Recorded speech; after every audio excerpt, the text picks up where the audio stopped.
Roman Melnick, a construction worker, is allowed to leave work early to prepare for the arrival of his wife Olena and pregnant daughter, Nadia, from New York City.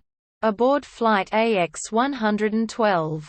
At the airport to welcome his family, Roman receives the news that AX-112, with his wife and daughter on board, had been in an accident. Roman is devastated and blames the air traffic controller for the deaths of his family. Meanwhile, Jake Bananos, an air traffic controller, is happily married to Christina, with whom he has a young son named Samuel. Jake is on duty the night of the crash, which occurs when his colleague is on coffee break, forcing Jake to do both their jobs. And the telephone lines needed to communicate with other airports are briefly down while under maintenance. He is devastated after seeing AX-112 and the other flight, DH-616, disappear from the radar, knowing the two planes collided and were destroyed. Although the investigators cannot hold Jake responsible for the crash and the passengers' deaths, he blames himself. As time passes, he slowly unravels, straining the relationship with his family, and is unwilling to discuss what happened. It is reported that all 271 passengers and crew were killed in the mid-air collision. Roman goes to the crash site and, posing as a volunteer with no relationship with the victims, recovers his daughter's necklace and the bodies of his wife and daughter. At home, Roman stays hidden inside. When Tessa Gorbett, a journalist, approaches, expressing interest in writing a book on the incident, she ends up leaving behind some prior articles of plane disasters she had written about, to show her fidelity to accuracy and objectivity, through the mail slot of the door.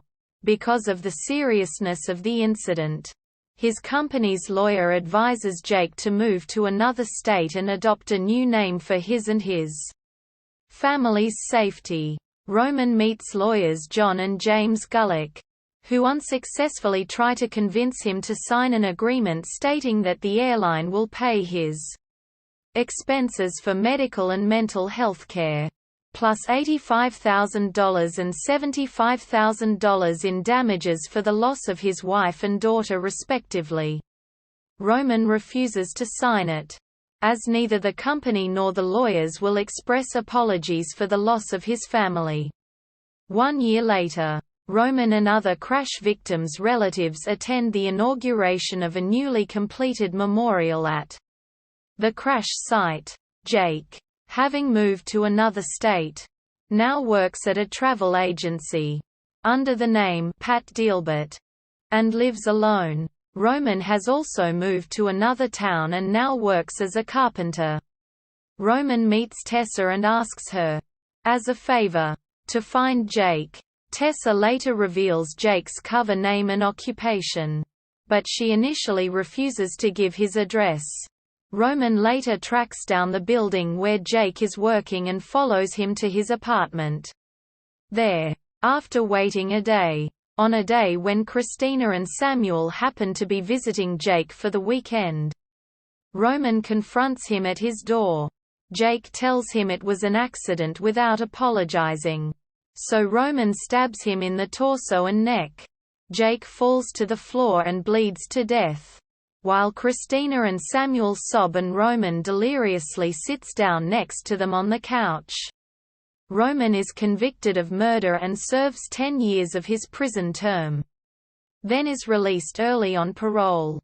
Given the extenuating circumstances that motivated his crime, while visiting his family's grave, he meets a stranger. The young man turns out to be Samuel, who has tracked Roman down with the intention of killing him to avenge his father's murder.